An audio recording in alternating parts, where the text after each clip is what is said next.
professora da disciplina.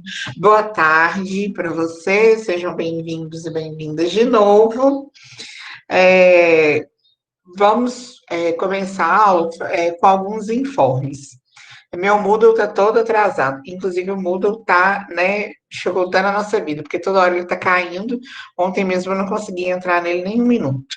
Mas hoje e amanhã cedo, se ele cooperar, eu vou atualizar todas as aulas, todas as gravações que eu estou fazendo aqui, né? A parte, porque eu perdi todas, não consegui restaurar, e vou deixá-la para vocês. E aí, a atividade que vocês tinham que ter feito, que na verdade eu não deixei lá ainda, eu vou dar um prazo maior, tá bom? Não se preocupem que vocês não vão ser prejudicados, tá?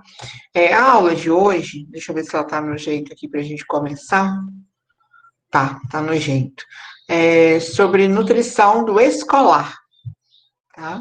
Então, vamos abrir os nossos slides para a gente começar a nossa aula. Tá projetando aí, galera? Deixa eu ver aqui no meu celular. No meu celular tá projetando. Tudo certinho. Vou colocar ele aqui no notebook. Isso. Alguém abre o microfone, se não estiver projetando, fala. Tá dando para ver, Márcia. Tá. Beleza. Ó, vamos lá, começar então mais uma etapa, né? Como o próprio nome da disciplina já diz, é nutrição nas fases da vida. Então, a gente já passou gestação, a gente já passou a nutrição da nutriz, né, que é a mulher que amamenta, a gente já viu a nutrição do recém-nascido, e nessa nutrição do recém-nascido a gente viu a fase de aleitamento materno, né, exclusivo, complementar, a gente viu também a introdução da alimentação complementar na dieta desse recém-nascido, até que a gente chegou na nutrição do pré-escolar, né, que é aquela fase que compreende 2 até 6 anos e 11 meses, e agora a gente vai falar do escolar, né? Que é uma fase distinta do pré-escolar, porque a gente retoma um crescimento, né? Mais exacerbado, porque é a fase que antecede a adolescência, e a gente retoma alguns pontos que eram bem dificultosos lá no pré-escolar. Não sei se vocês lembram que a gente viu que o pré-escolar, ele come pouco, o pré-escolar, ele se distrai com qualquer situação do ambiente, o pré-escolar, ele tem uma dificuldade maior de aceitar alguns alimentos, né, como carne, por exemplo, hortaliças, frutas, e na fase do escolar, ou seja, aquela fase a partir de 7 anos, que a criança já vai à escola, tem maior interação social com os colegas, como a gente pode ver nessa foto aí, come em comunidade, né, socializa, tem amigos, ele começa a estruturar a rotina de vida dele. Nessa fase, ele já se modifica, né, e aí ele começa a apresentar um pouco mais de apetite, como a gente vai ver adiante. Então, falando em características gerais, o que caracteriza uma criança na fase escolar? Primeira coisa, a faixa etária do escolar vai de 7 até 10 anos de idade, que é uma fase crítica aí, né, a preparação para a entrada na adolescência, que é a fase que vocês estão hoje, né? E como eu falei, nessa fase, a criança, tudo bem que algumas crianças já vão para a creche com 2, 3 anos de idade, mas via de regra, a maioria das crianças vai assumir ou vai entrar, né, na idade escolar, né, aí a partir de 6 anos, 7 anos de idade. E aí ele vai ter o quê? Uma maior socialização e independência. Não sei se vocês têm irmão pequeno ou irmã pequenos, né? Ou sobrinhos, mas é nessa fase que a gente vai levar as crianças para a escola, que a gente vai sair com as crianças, levar ao cinema para assistir um filme, e aí as crianças começam a manifestar o desejo da independência. Ou seja, elas querem, se possível, né? Geralmente não é. Elas querem ir sozinhas aos lugares, Quando vão com os pais, os responsáveis, elas querem manter distância, elas juntam num grupinho de crianças para brincar, né? Algumas situações elas não querem manifestações públicas de carinho, né? Quando a mãe beija, abraça, tem todo aquele cuidado que nós mulheres temos, né? Mais exagerado às vezes, né? No caso do homem, alguns homens também têm, né? Muita coisa tem mudado. Mas aí essas crianças, elas não gostam muito. Por quê? Porque é a fase em que elas já nasceram, já foram amamentadas, já exploraram o ambiente no período em que elas eram pré-escolares, e agora elas dominam o ambiente onde elas habitam. Elas já conhecem quase tudo, né? E essa nova geração agora, que nasceu de 2013 para cá, né, 2010, 2013 para cá, é uma geração que é muito apta à tecnologia, então domina não só as ferramentas ambientais, como as tecnológicas, e isso faz com que elas sejam mais independentes. E isso também leva ao fato de que elas vão ter uma melhor aceitação das preparações alimentares. Então, já não é mais uma criancinha que está explorando o ambiente, que não sabe como agir, que quer conhecer tudo. Ele já conhece tudo, já domina tudo, né? Quando tem uma dúvida, entra numa rede social, numa página de busca na internet e descobre, né? Tem crianças aí com canais do YouTube, né? Principalmente canais de jogos. E aí isso faz com que ela faça suas escolhas alimentares, né? E com que ela aceite também alguns alimentos. Claro, desde que, né, esse alimento já faça parte do contexto da alimentação familiar. É muito difícil modificar hábitos do escolar aí com 10 anos de idade, né? Depois de comer 10 anos de uma maneira, para mudar esses hábitos é possível, mas é muito difícil. Tá? E fisiologicamente falando, eles vão ter um trato gastrointestinal mais desenvolvido, né? E um volume gástrico comparável do adulto. Lá na fase do pré-escolar, o volume gástrico era em torno aí de 300 ml, mais ou menos. E aí, né, quando a gente entra na fase escolar, esse volume aumenta. Então, essa criança come mais, come quase a mesma quantidade de alimentos que um adulto consome, né? E gasta muita energia também, porque é uma fase de muito crescimento, ok? Nessa fase também a gente tem maior segurança e interdependência, e é a fase em que as crianças começam a desenvolver suas atividades de lazer. Então, elas pedem para fazer balé, natação, né? Elas pedem para ir ao cinema, elas pedem para ir dormir na casa do colega, né? Então, elas têm maior independência, é a palavra correta. Só que, por um outro lado, é também nessa fase, diante dessa independência, de começar a fazer algumas escolhas, ou tentar fazer algumas escolhas para ver se os pais aprovam ou não, é que começa a fase do comportamento sedentário, né? Então, a gente pega uma criança de 2 a 6 anos, é uma criança muito espoleta, né? Uma criança que brinca muito, corre muito, faz muita bagunça, ou como diz na minha região, faz muita arte, né? Mas aí, a partir do 7, a criança começa a ficar mais tranquila, né? E aí ela começa a interagir de outras formas. E aí, nessa geração de 10 anos para cá, de 2010 até 2020, a gente observa principalmente uma adesão, né? Uma aproximação muito grande com jogos de videogame. Nem sei se é assim que fala, mas é videogame ainda, né? Com jogos de videogame, com computador, né? Com as redes sociais, porque nós que somos adolescentes, vocês e adultos, eu, somos muito presos a essas redes sociais, com a TV, com os programas de TV. Então, já tem crianças de 10 anos aí maratonando série na Netflix, e aí com uma série de outras situações, né? Aulas extracurriculares, e agora, no advento da pandemia, aulas remotas, né?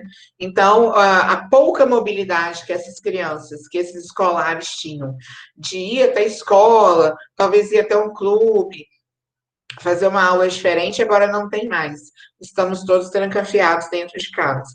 E isso vai comprometer também o nosso desempenho nutricional, né? Desde questões ligadas ao sobrepeso, aos tipos de alimentos que a gente consome, pensando em crianças dentro de casa comendo muito ultraprocessado, principalmente. Quais são as características nutricionais do escolar? A primeira coisa, na fase pré-escolar, a gente tem um crescimento que ele diminui um pouco em relação ao recém-nascido, mas ele se mantém. Então, a criança, ela dá uma esticadinha, né? Que é quando a gente pega o bebezinho, gordinho, no colo, né? Bonitinho, bem pequenininho, e aí a gente encontra essa criança aí com 4, 5 anos, ela tá magrelona, esticada, porque ela cresceu, né? Mesmo não tendo um crescimento tão acelerado, ela ganhou muito em altura. Na fase do escolar, já acontece um efeito adverso. Adverso não é a palavra, o efeito diferente. Há um predomínio do peso em relação à altura. Então, a criança ganha um pouco mais de peso do que de altura. O que dá a ela, às vezes, a impressão, dá na gente a impressão de que essa criança está com sobrepeso, que ela começa a ficar meio gordinha, né? Mas isso nada mais é do que uma reserva, né, nutricional, uma reserva de gordura para um período que a gente vai estudar daqui a 15 dias, que é aliás, que é para um evento, né, um fenômeno que a gente chama de estirão, que é o que acontece na adolescência. Não sei se vocês já observaram que de 11 anos até a idade que vocês têm agora, vocês desenvolveram muito e cresceram muito, especialmente os adolescentes que são... Deixa eu colocar aqui no chat, que eu não sei se tem alguém fazendo pergunta. Principalmente os adolescentes que são mais altos. O que está horrível aí que vocês falaram, gente? No chat. O som, a projeção, o que que é?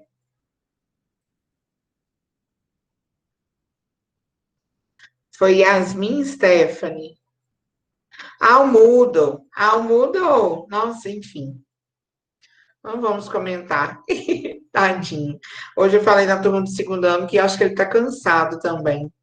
Eu também tô. Todos nós, né? Então, vamos levando aos pouquinhos. Mas eu até combinei com os meninos do segundo ano que o Moodle do segundo ano meu, graças a Deus, eu consegui terminar. Eu vou terminar o do primeiro hoje, no mais tardar amanhã cedo, enfim. E aí, mas combinei com eles que o Moodle, que eu vou mandar algumas coisas no Moodle, tudo no Moodle, mas eu vou tentar mandar tudo no WhatsApp também dos líderes, porque aí eles repassam para vocês, e caso o Moodle venha cair esses dias, vocês já sabem o que tem que fazer, tá bom? Mas vamos ter paciência, que são os problemas da tecnologia. Nessa semana eu fiquei sem internet de novo, o Moodle tá dando pau, tá tudo atrasado, todas as reuniões da terça-feira que eu não pude participar por causa de uma empresa de internet aqui da região, né? Foram transferidas para quarta e agora eu tô toda encavalada aí. Mas a gente vai conseguir. Então, vamos continuar. Então, nessa fase do escolar, gente, a impressão que a gente tem é de que ele está com sobrepeso. Mas é a reserva para essa fase que vocês estão vivendo agora do estirão, que é quando a gente lembra de uma criança bem pequenininha, aí ela com as bochechinhas, gordinhas, bonitinhas, de repente dá aquela esticada, e quando você assusta, é seu aluno aqui no Instituto Federal, né?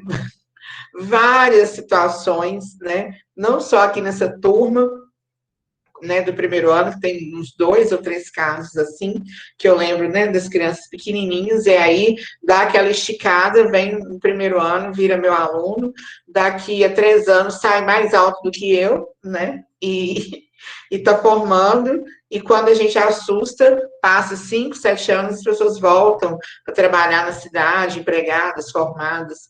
Eu já tenho aluna minha que está fazendo doutorado. Então, isso é natural do ciclo do crescimento.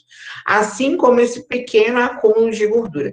O que tem que tomar cuidado nessa fase do escolar é que a gente tem que observar se essa criança está com uma reserva de gordura para o estirão, ou se essa criança realmente tá com sobrepeso, tá? E a gente fala sobrepeso infantil.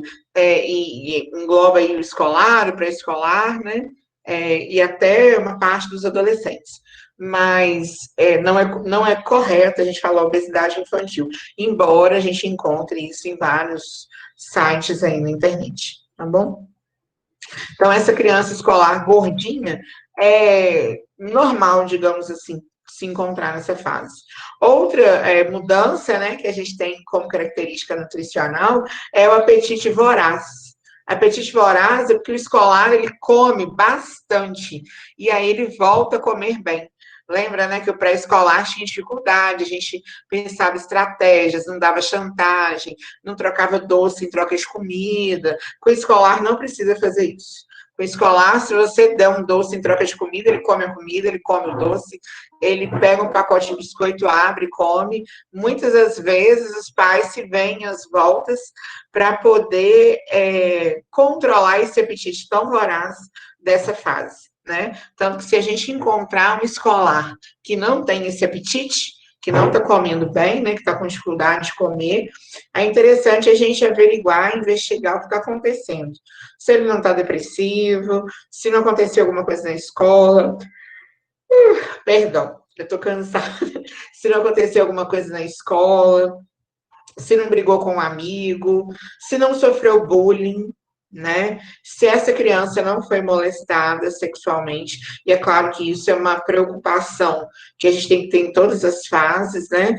Mas como as crianças às vezes não conversam muito, é importante a gente ir investigando, né, para observar se isso está acontecendo. Camila me perguntando até que idade que a criança pode crescer.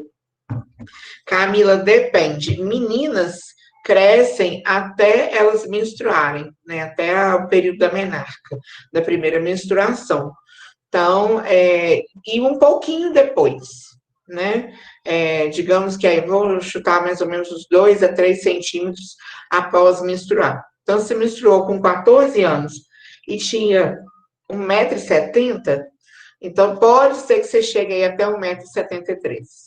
Tá? Agora, às vezes, crianças que menstruam muito cedo e têm predisposição a serem mais baixas, não vão crescer tanto, né? Podem crescer esses 2 centímetros, mas vão ficar mais baixinhos. Os meninos, se eu não me engano, devem crescer aí até uns 16, 17 anos, mais ou menos, tá? Tem que ver com a Fernanda lá, que dá aula de avaliação nutricional.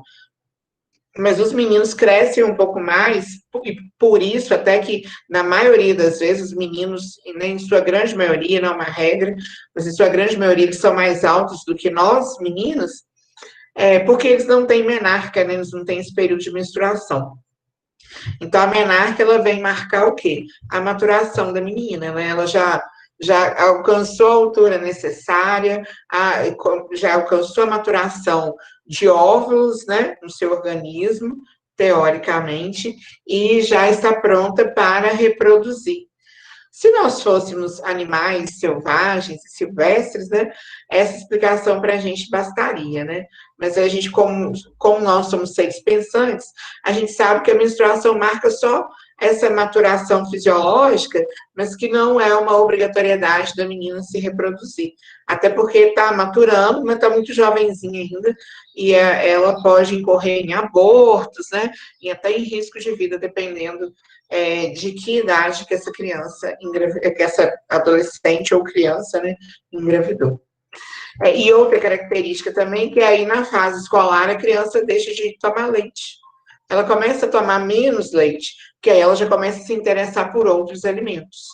Né? Elas tomam leite de manhã, que a mãe faz, ou o pai faz, ou a própria criança faz, com algum achocolatado, ou com café, ou puro, ou com fruta, come um produto de panificação, né? Um pão de queijo, um biscoito, né? Mas aí, no lanche, na hora do intervalo, ela já não quer tomar leite, não quer tomar mamadeira mais, não quer leite naquele copo, né, do Mickey que a gente viu na fase pré-escolar.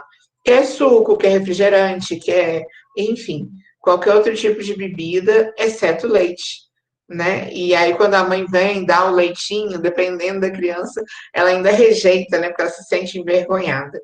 E aí isso tem que ser observado, porque apesar de que essa criança não deve manter o leite como única.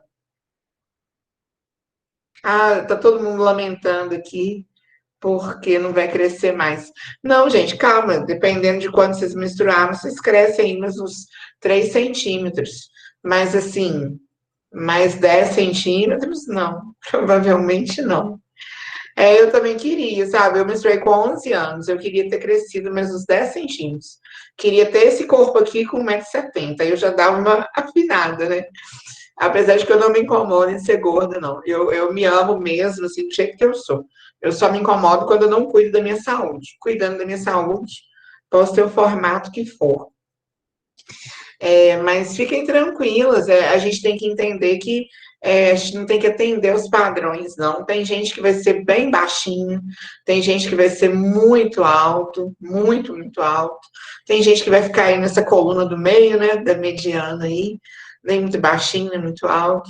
E todos temos um lugar ao sol, né? Não dá para a gente ficar pensando que, eu não tenho aquela altura, eu quero morrer. Às vezes a gente até brinca, mas no nosso íntimo, a gente tem que aprender a viver numa sociedade diversa, né? Porque não somos todos iguais. Então, quem vai menstruar ainda, né? Porque tem muita gente que menstrua mais tarde, vai crescer um pouquinho mais. Mas, de um modo em geral, vamos alcançar o tamanho que a gente precisa. Queria ser alta. Nossa, menstruou com 8 anos, Yasmin. Bem precoce, bem precoce. Pois é. Mas todos nós que somos baixinhos queríamos ser altos. E eu aposto que quem é alto, principalmente as meninas, perdão, muito, muito alto, né? Muito altas, assim, elas não queriam ser tão altas. Que todas as minhas alunas que são altas, elas reclamam muito da altura. Então a gente não está contente com nada, né? Então, na questão do leite, tem que tomar cuidado. Porque a criança, né, essa criança começa a não tomar mais leite, e o leite é importante. Então, aí o que a gente observa? Controlar essa ingestão para que ela não tenha deficiência de cálcio, porque ela está no período de crescimento. Então, ela precisa de cálcio para crescer. Aí a barriguinha, esse escolar aí, ele tá até bem gordinho, né? Ele não, a reserva dele para o estirão tá bacana. Mas eu já recebi um aluno aqui que ele tinha esse corpinho. Ele chegou, era um menino baixinho, devia ter mais ou menos uns 14 para 15 anos, bem gordinho, a cara bem redondinha, né? Muito aplicado, muito inteligente. E aí, e os anos foram passando, o primeiro ano, o segundo ano. Quando chegou no terceiro ano, ele estava, assim, 2 vezes a minha altura. E quando ele chegou, ele era quase da minha altura, ou talvez até um pouco menor.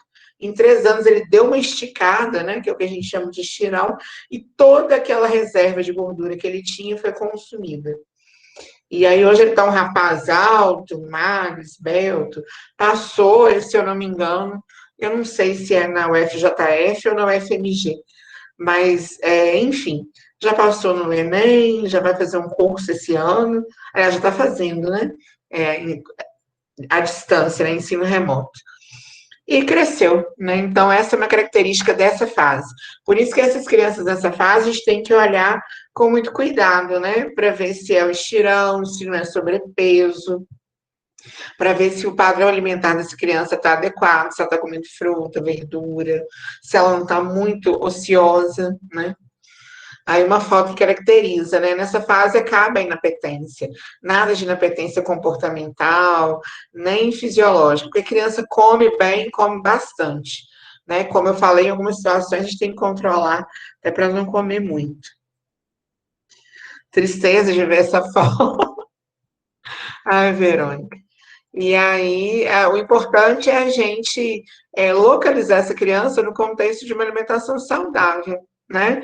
Colocar, e não demonizar os alimentos, tá, gente? Assim, e uma coisa que eu observo que socialmente isso é muito comum, isso já está muito antigo, ninguém que é evoluído está fazendo isso mais, não. Que é falar assim, nossa, você vai comer macarrão? Macarrão engorda. Aí você fala assim, não, quem engorda é quem come muito, né? Mas o macarrão não engorda. Ele fica do mesmo jeito, né, na minha barriga.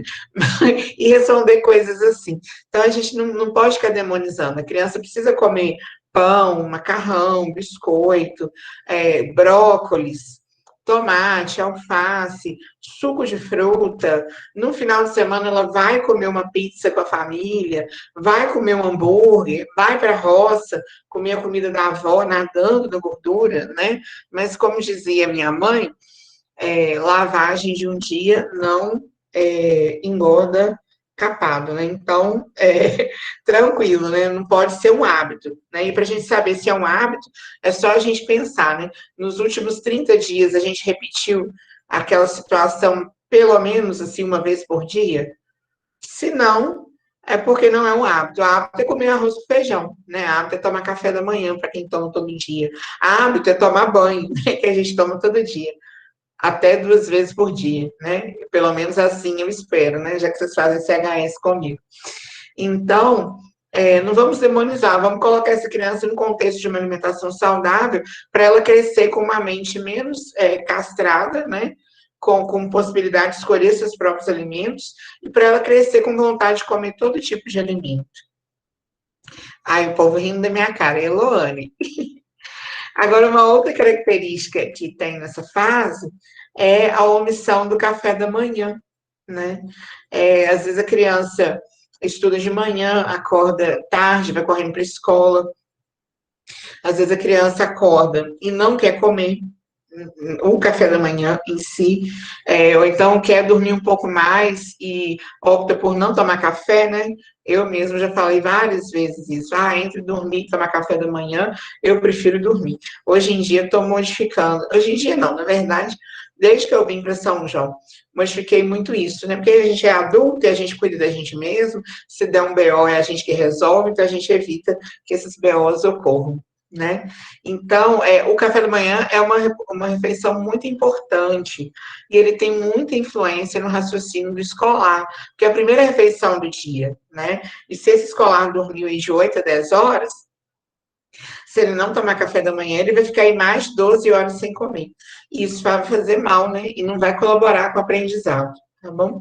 Daí a importância dos programas de merenda escolar, porque muitas crianças vão tomar o seu primeiro café da manhã, né? Ou vão fazer sua primeira refeição na escola, mesmo que seja um cafezinho com leite e um pão com margarina, né? Ou pão com manteiga.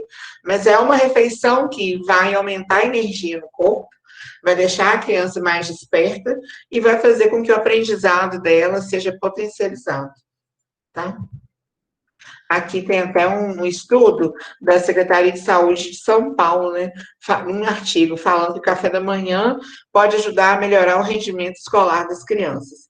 Já falaram muito no passado sobre a introdução do café na merenda escolar, né? Mas existe um contraponto, existe uma polêmica muito grande, porque o café também tem muita cafeína, que não é uma substância super benéfica para o corpo. Mas em algumas situações, em algumas secretarias de educação, elas fornecem o café com leite, né? Porque aí não é só o café puro, a concentração de cafeína é menor e a criança ainda toma leite, né? Embora café com leite também vai comprometer um pouco a absorção do cálcio. Tem pergunta aqui. A Eloane não toma café da manhã, Cleonice. Ai, gente. Pois é, a outra lá, Verônica, morrendo de preguiça de tomar café na UAN, agora tá morrendo de saudade. Agora eu vou passar a postar fotos de café da manhã e marcar vocês, então, no Instagram, e perguntando assim, vocês já tomaram café da manhã? Porque é importante. Claro que nessa correria que a gente vive, né, de dar aula, 8, olha que a aula é 8 da manhã, né? Imagina quando era 7. Às vezes, a gente corre tanto que não dá tempo. Mas, assim, tirem o máximo de dias que vocês puderem para tomar café da manhã. E não precisa ser nada rebuscado, não. A gente pega um pão, né, com margarina, passa na panela, coloca um copinho de café com leite, ou café puro, ou só leite, ou leite com achocolatado, apesar de que o tanino aí vai interferir um pouco na absorção de cálcio, né? E pronto, café da manhã. Né? Se tiver uma laranja, coloca do lado, né? Se tiver um ovo de galinha caipira, que a avó trouxe da roça, frita e come junto, né? Uma fruta, enfim, um pedaço de queijo, já é nosso café da manhã. E a gente faz pra gente, né? Eu gosto muito de ter esse cuidado comigo mesmo, né? Cuidado comendo, né? É uma delícia, claro. Ah, é que Leidmila tá falando aqui, pode acordar tarde, que for, mas ainda assim eu tomo café da manhã. Eu também, Leidmila, eu não consigo. Igual tem gente que acorda meio-dia, né? E almoça. Não consigo. E a das refeições, assim, que eu mais gosto de comer é o café da manhã. Por incrível que pareça, assim. Eu tenho um prazer de tomar café, de fazer meu café, arrumar na. Olha que eu moro sozinha, arrumar na bancada, comer em pé, né? Quem é solteiro e mora sozinho, come em pé na bancada. Quem já come, já lava, já guarda, já fica livre de uma vez. Mas eu tenho um grande prazer. Agora, almoço, jantar, eu tenho prazer em fazer para outras pessoas. Mas não tenho o menor, assim, faço meu almoço e tal, mas café da manhã para mim é bom. Se eu acordar 2 horas da tarde, 2 horas eu vou comprar pão, tomar café. Camila tá falando que não gostava de tomar café quando era pequena, e hoje ela se questiona, não sei como tomava café.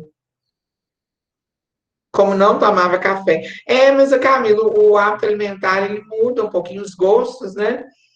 É, se eu não tomar café também, Amanda, eu não sou ninguém. E eu tenho que tomar café, eu tenho que fazer o café puro. Sem açúcar ou com açúcar, tanto faz. Mas eu tenho que tomar o café puro. Eu até posso tomar ele com leite, mas eu sempre provo um pouquinho puro antes.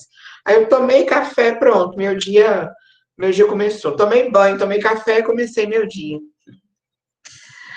Bom, então, continuando aqui, é importante a gente reforçar, quem for fazer estágio na merenda escolar, que as crianças tomem café da manhã na escola, se for possível, tá? E aí, falando em merenda escolar, baixa aquela nostalgia, né? Esses pratos de comida, gente, para mim, o melhor arroz com feijão da vida é um de uma escola que eu estudei lá em Viçosa. E esses arroz com feijão, arroz temperado, sopa de macarrão da merenda, é a coisa mais gostosa do mundo. Eu até acho bom eu não dar aula no estado, que se eu desse, se tivesse merenda, eu ia passar vergonha, porque eu ia merendar a comida dos meninos todo dia, né? Aí não dá. E aí, quando a gente fala em merenda escolar, a gente tem uma discussão ampla, né? A gente tem a merenda que a criança leva da própria casa, que é legal também, se essa merenda fizer parte do contexto de uma alimentação saudável, né? Então tem que ter fruta, tem que ter um produto de panificação, talvez um suco ou um iogurte, né? Porque é um lanchinho rápido que a criança vai fazer. E aí ainda a gente coloca uma lancheira bonita dessa para a criança ficar com mais vontade de comer ainda. Mas a gente tem também, no que diz respeito à merenda escolar, as cantinas escolares. Fala que vocês vão ficar com saudade da cantina do Otacílio agora, para ir lá comer coxinha, banana frita, tomar Coca-Cola, café. Nunca vi uns adolescentes para tomar tanto café, igual esses meninos, a cantina do Otacílio. E essa aí é uma cantina padrão, né? Tem um monte de doces, muitos ultraprocessados, e uns salgadinhos aí, tem até uns assados, mas, aliás, eu acho que esses aí são todos. Ah, não, mentira lá. Há o pastel lá no canto, de todo tamanho. Então, tem fritura também. E aí a gente tem em alguns estados do Brasil um movimento para modificar essas cantinas que a gente tem em escolas, né? Porque como essa fase também vai comprometer o hábito alimentar da criança quando ela for adulta, é importante, né, que a gente tenha uma formação em que a criança entenda que ela vai comer uma paçoquinha um dia, mas que ela deveria, né, comer uma esfirra e tomar um copo de suco de laranja, né, comer uma salada de fruta, comer uma goiaba, uma maçã, né, e colocar a fruta no contexto da alimentação dessa criança. E aí a gente tem várias leis que estão surgindo por aí, falando sobre cantina saudável. Ah, todo mundo com saudade, olha. Dá até água na boca, né? Vontade de passar um café e ir lá no Tarsilo comer um pão de queijo. Mas esse padrão aí, que tem muita guloseima, muita fritura, muito refrigerante, é um padrão que tende a mudar ao longo dos anos, né? Pelo menos em alguns estados. Por exemplo, no Rio Grande do Sul, eles colocaram em vigor, né, em 28 de janeiro desse ano, uma lei que promove alimentação saudável nas escolas. Aí eles fazem intervenção nas cantinas. Tem que ter opção de fruta, não pode ter comercialização de doces em excesso, né? Eles vão cortando tudo que é ultraprocessado. Para quê? Porque essas crianças cresçam com uma mentalidade do que é saudável. Agora, aqui em Minas Gerais, né, que é o melhor estado do país, mas que anda muito atrasado nos últimos 2 anos, a gente caminhou para trás, né? Então, a gente tinha um decreto, né, que obrigava as escolas a terem cantinas com alimentos saudáveis, né? E aí o nosso governador revogou esse decreto. E aí agora, né, a gente não tem mais. Ele demorou 16 anos para ser regulamentado e agora, numa tacada só em outubro, ele foi revogado. Ou seja, não é mais proibido ter aquelas cantinas cheias de ultraprocessados nas escolas. Vocês adoram, né? Mas para as crianças é ruim. E para fechar aqui, a gente não poderia deixar de falar da merenda escolar, e aí eu estou dando enfoque à merenda escolar, por quê? Porque geralmente essas crianças que ficam um período na escola, elas fazem pelo menos uma refeição do dia fora de casa. E é na escola, né? Algumas que ficam um dia inteiro fora de casa, como vocês fazem, né? Tomam café da manhã, almoçam e jantam na escola. Né? Então já tem o quê? O respaldo de que vocês estão aí com quase com 50% da dieta de vocês garantida, né? E aí, falando em merenda, a gente viu situações onde a criança vai comprar o lanche dela, onde a criança vai escolher aquilo que ela vai comer. E a gente tem também aquelas situações em que a maioria das crianças não tem poder aquisitivo para comprar lanche e levar na lancheira ou comprar lanche na cantina, né? A gente acaba morrendo de vontade, né, de chegar o dia de levar um dinheirinho lá na cantina, comprar um lanche com dinheiro e não levar pão com ovo, né? E limonada que a mãe fez. Aí aquelas crianças que não têm condições de comprar, elas, e muitas até que têm, né, que eu sei que elas se alimentam na escola, elas vão merendar na escola, como a gente fala, né? Elas vão comer alguns alimentos no horário do lanche na escola. E aí, para que a gente tenha um lanche adequado, saudável, o governo federal criou o Programa Nacional de Alimentação Escolar, que a gente chama carinhosamente de PNAE. Inclusive, todas as refeições que vocês fizeram, né, enquanto eram calouros lá no IFMG, presencialmente, elas foram custeadas pelo PNAE, porque o IFMG São João Evangelista, se não foi o primeiro, foi um dos primeiros, mas eu acho que foi o primeiro campus do IFMG a adotar o PNAE. Né? Então, nós estamos aí saindo à frente de outras instituições, né, de outros campos, até da nossa rede, para a gente fornecer para vocês uma alimentação de qualidade, tá?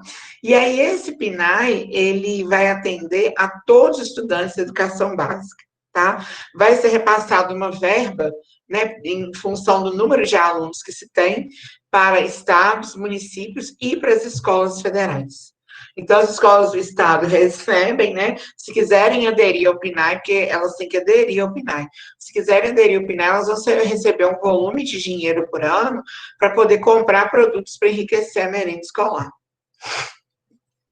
E aí, com essa lei de 16 de junho de 2009, ou seja, tem 11 anos, é obrigatório que 30% do valor que o PNAE passa para a escola seja destinado a comprar alimentos da agricultura familiar, alimentos dos agricultores locais, né, dos produtores locais.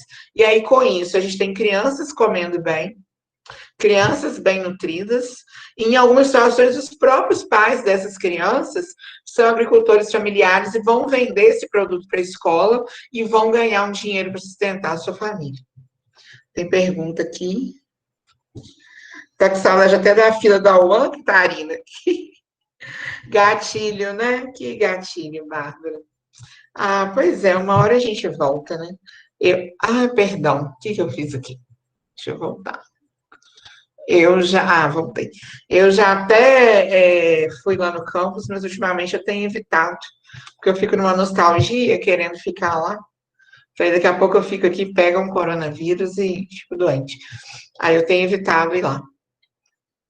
Aqui a gente tem os agricultores familiares, né, que são beneficiados com o advento do PNAE. Então, não só as crianças, os escolares, vão receber uma dieta variada, rica em alimentos, né, uma dieta com fruta e uma dieta saudável, como quem planta, né, localmente vai conseguir fazer suas plantações, vender e ganhar um dinheiro com isso.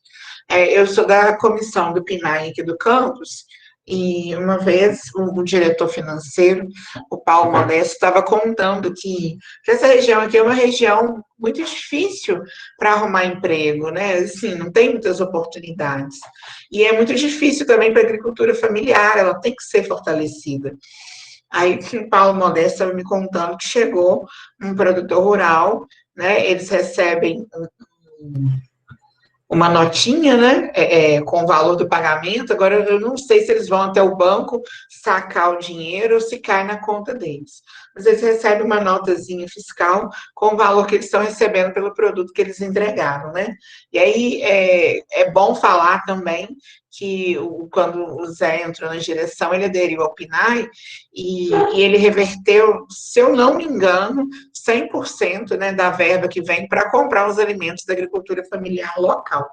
Né? Então, a gente utiliza a verba toda para comprar esses alimentos locais.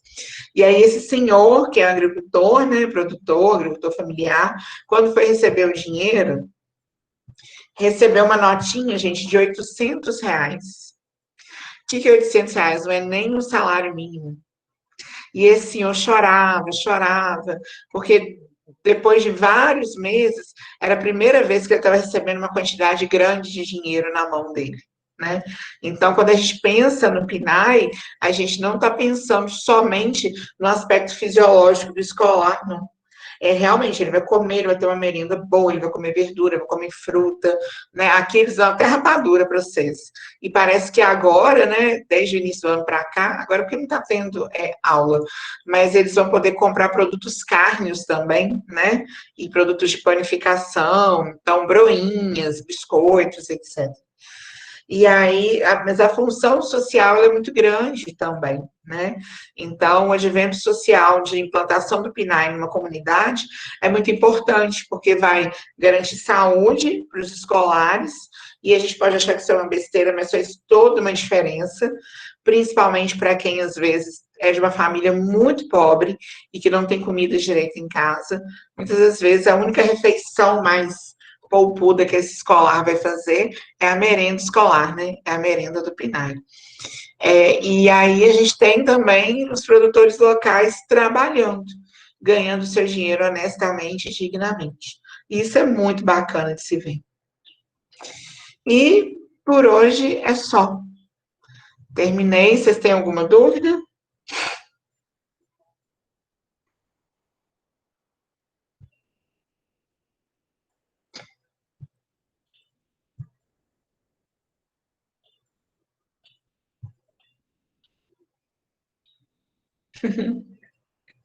Tem alguma dúvida, gente? Vocês estão dormindo? Não, né?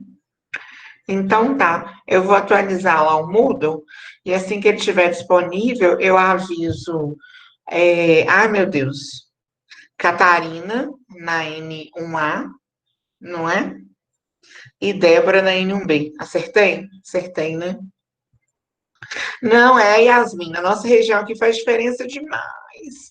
Gente, pra vocês terem uma ideia, só o fato de ter escola agrícola aqui na região e de os alunos, principalmente, terem um ensino de qualidade, não terem que pagar por um cursinho pré-vestibular, ou pelo menos terem uma formação melhor. E só o fato de vir gente de fora trabalhar aqui, alugar casa, já movimenta a economia da região, né? Agora, quando o IFMG aderiu ao PNAE, os produtores rurais ficaram muito felizes, porque realmente, eu não lembro se é 200 mil ou 300 mil, mas eu sei que toda a verba do PNAE, ela é destinada para comprar da agricultura familiar. Tudo que é possível comprar, a gente compra. né? Então, isso é muito importante, é um ganho muito importante. E pode parecer que R$ 800 é pouquinho, mas para aquele trabalhador rural foi muito, né? E para os escolares do estado, do município e do IFMG, que estão comendo as hortaliças que são produzidas para o PNAE, também é muito importante, ok? É bom a gente ter um olhar que vai além do olhar da saúde, né? É importante a gente observar essas situações nutricionais que a gente fala com um olhar social, porque não dá para a gente fechar os olhos e achar que quem tem dinheiro vai conseguir, quem não tem que se vire, né? A gente só está aqui em função de políticas públicas, né? De políticas educacionais que possibilitaram, por exemplo, que tivesse uma vaga para eu passar no concurso, né? Que possibilitaram também que vocês pudessem, né, ingressar numa instituição pública federal para ter ensino de qualidade. Então, essa visão social, ela é um descortinar, a gente tem que sempre pensar assim, mas e socialmente? Como que isso funciona?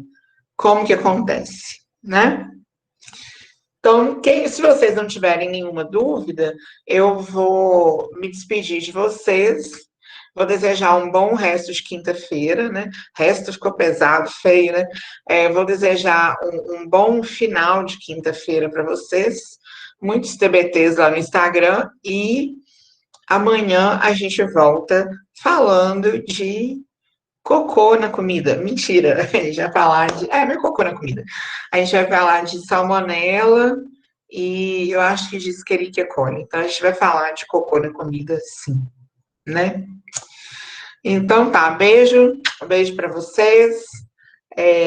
Amanhã eu volto com um filtro diferente, bem zoeira, né? Para eu não ficar tão ridícula com essa cara de biscoito que eu tenho. Biscoito traquinhos, inclusive. Beijos, boa tarde, tchau.